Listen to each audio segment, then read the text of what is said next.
wat ze in die 2 kwarten ervoor verdiend hebben. En ik vraag me af wat er met Hardaway aan de gang was. What changed? As you say, we went into halftime, and I think we had time enough to make adjustments to the way they made adjustments after game 1. And defensively, we felt that, you know, Shaq did a lot of work in the first half, so we figured he was a little tired, but we were going to try to double team him anyway. And we were able to shut down their scores. And, you know, we moved up the pressure on the defensive end, and we created a lot of turnovers and got right back in the ballgame. Did you feel like you had to carry the offensive burden in the third quarter? Well, I'm a leader of this ball club, and I got to do something to try to get people involved if I feel it's stagnant. And, you know, we didn't really play particularly well today offensively. And, you know, I had a chance to open it up for the team and get everybody involved. Once I got a couple of steals, everybody started to believe, and we started working harder. I know I'll let you go in. Your legs are cramping up, but how bad are they? You know, I just got tired. You know, I really pushed myself, and I think everybody did, and I just started cramping up a little bit. But, you know, for a win, I take it. It wouldn't be right for the MVP to lose on the night he gets the trophy anyway. Thanks, Michael. Let's go back to Vern. Ja, hij heeft de...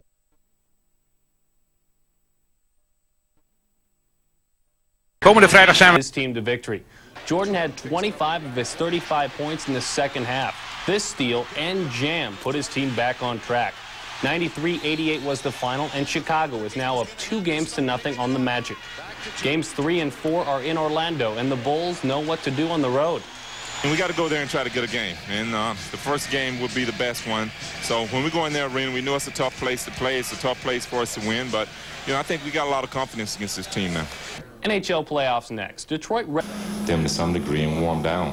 I mean, we don't want to get swept. I mean, we felt the feeling of getting swept before and just come back in and play hard Monday. But I think everybody still has the fire. The Magic act similar to Game 2 when they made an 18-point lead disappear and lost to the Chicago Bulls to fall behind in the series 2-0. Magic back at home in the O-Arena where they've lost just 4 times all season long. First quarter, though, watch Michael Jordan toy with John Koncak. John, there it is, just steps back and pops. Second quarter, Scottie Pippen with the hot hand for the Bulls buries the 3, had 12 points in the first half.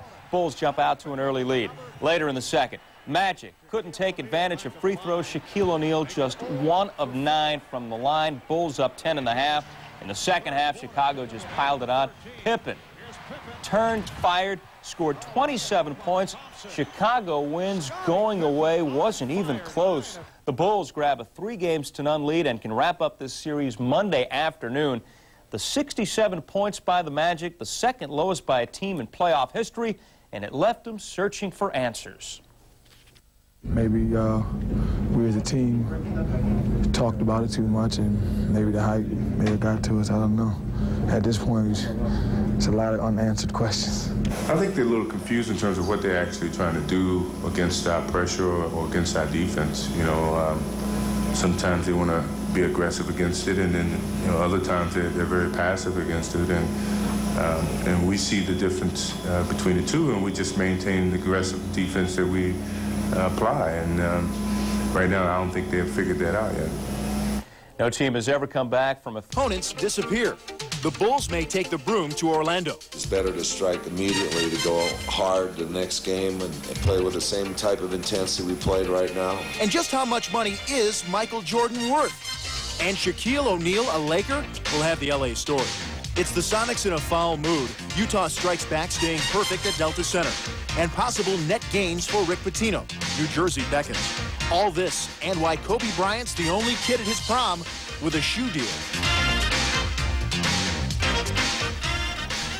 The recollections, the set, the people around me. I remember it all now. Welcome to This Week in the NBA. I'm the guy who used to sit here every Sunday. I'm Vince Cellini. I'm back. Back with Mike Glenn. Good to see you, Stinger. Good to have you. And also joining us from Salt Lake City, where he's covering the Western Conference Finals.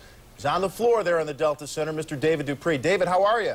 Fellas, I'm doing great, of course. All right, we'll get back to everyone in just a minute. Lots of comments, lots to talk about, but we want to get now to the story, and that is the Bulls and the Magic. The Orlando Magic supposed to be invigorated by their home crowd as Game 3 of the East Finals shifted to the O-Arena Saturday afternoon, but instead the Magic now faced with a task that would make Mission Impossible look like an I Love Lucy episode.